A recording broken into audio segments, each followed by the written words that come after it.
Hi guys, my name is Dennis Peterson. I've been running my YouTube channel for quite a while now. I've been uploading some tutorials and it's been a while since I've uploaded one. So today I'm gonna try to make a new one. Um, I am a bit sick, so I might be coughing a bit. I hope you can bear over with that. Today I'm gonna try to make and like the old Anjuna saw, like the Plucky saw they had in all of the Anjuna beat tracks, the Above and Beyond tracks. So yeah, let's get down to it. So what I would first off start up with is a combinator, and within that combinator I would add a mixer so that I can control everything on it. After that, I'm gonna add a subtractor. Now, the subtractor is like the best tool of Reason. Also, the tool that, like the reason why I'm still using Reason sometimes. The subtractor can do some things I've not experienced. I could do in any other plugin, VST or whatever. I've been lately I've been doing music with Ableton Live because I was starting a collab project with a friend of mine, and he was using Ableton, and I tried it, and I got a really good hang of it. So you might be seeing some tutorials on Ableton Live soon in the future, or I shouldn't say soon, because this time it's been a while. But let's see. Okay, let's get it started. We have the subtractor right now. The subtractor sounds like this right now. Actually, let me just let me turn down the samples a bit because I don't want this much delay. This is fine. Okay, so for what I first did was I turned down the filter, or actually for you, reset the device. Always initialize the patch. Reset device. So we have the same sound right here. Should sound like this in E, sorry. And you turn it down to approximately right here. And I'm gonna add a EQ because I want to take out a bit of the bottom.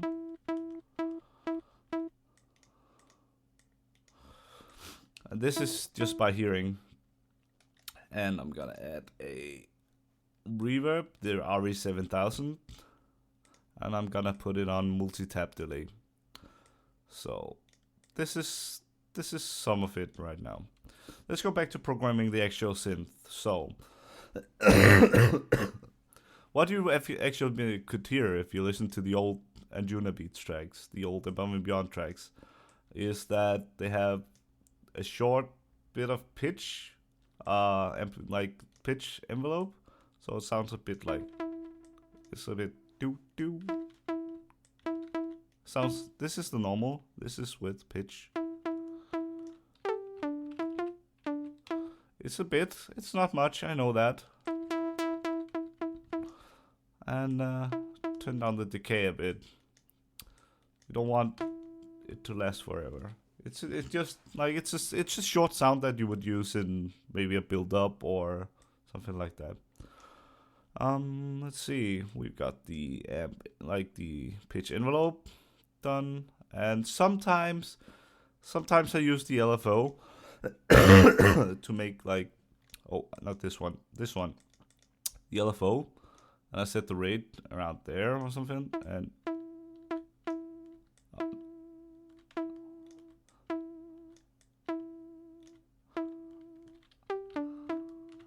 it all depends on what sound you're going for, but today we're not going to do that.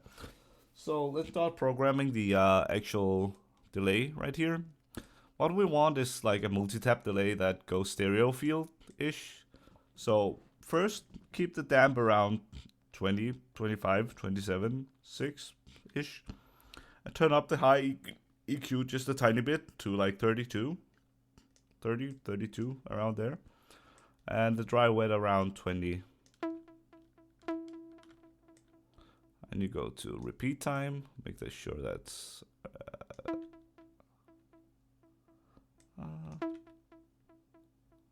oh, it should be this. That's right.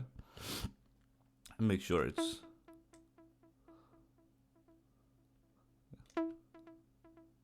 Not like this. This is actually just fine for now. And we'll enable the EQ, and we'll turn off all the bottom end on the EQ. This is just to make sure there's no modding going on.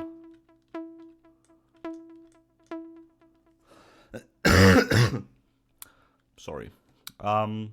So let's see. We have this sound right now. How would this sound if we made a pluck? Like this.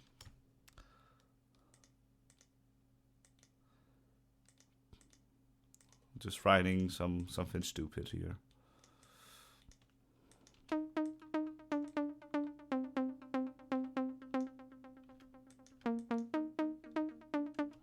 Turning it up to Anjuna beats.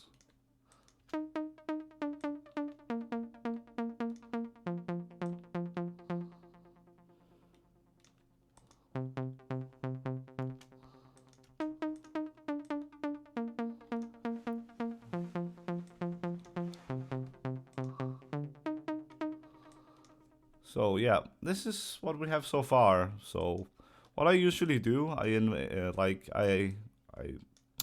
enable the filter 2, and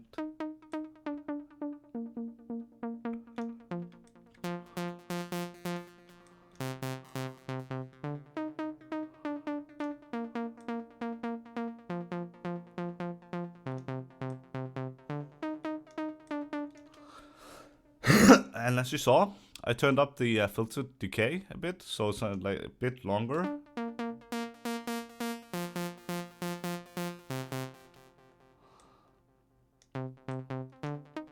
What I tend to do sometimes too is I add a digital vocoder and I EQ it a bit like this.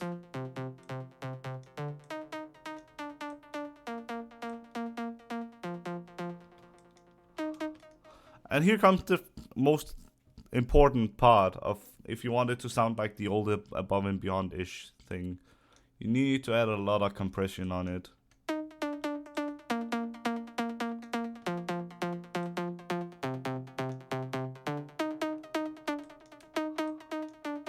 You hear how tight it makes it sound? Like the compressor is amazing. So, okay.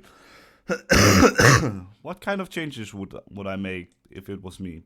I would turn it up just a tiny bit on the portamento. Not a whole lot.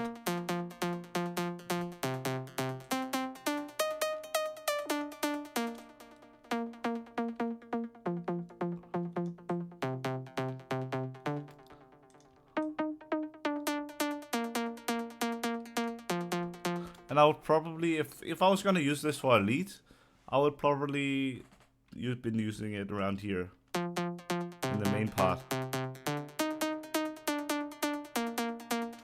So what's next? This sounded pretty dry, I think. So let's add another RV7000. Put it on room reverb. Room reverb. Sorry guys. Put it on room reverb. Whatever. Reverb. Come on guys, don't laugh. Turn down a bit.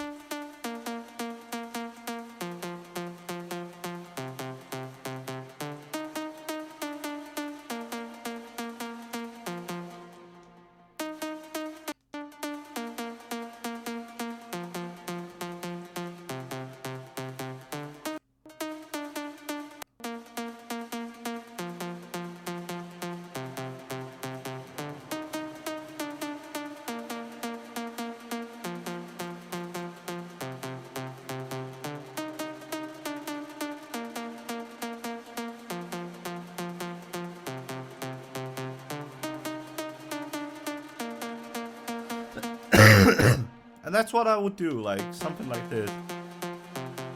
And sometimes I do add another compressor after this with a bit of input gain.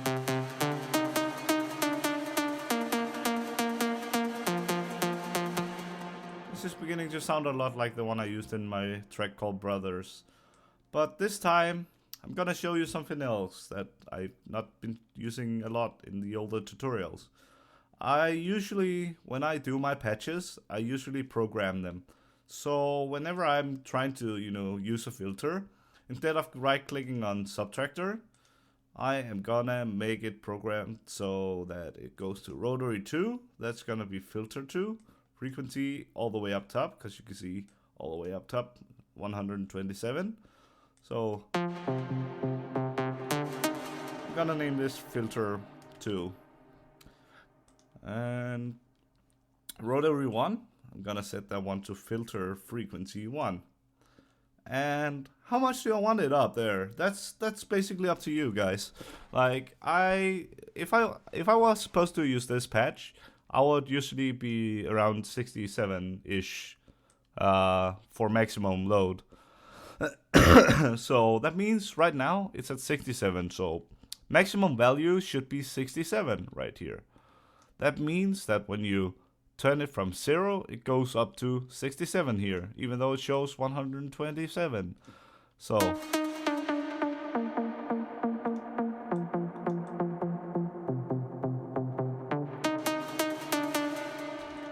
let's give this the name filter 1.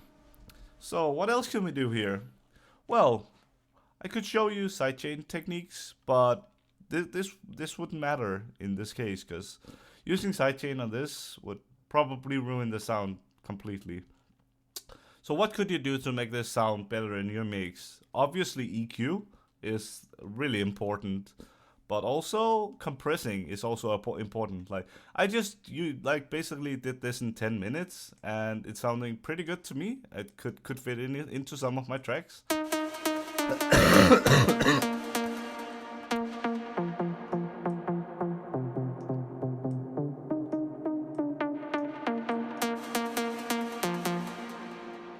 And I think that's it, guys. Thank you for watching this, and I hope to see you guys soon. Bye.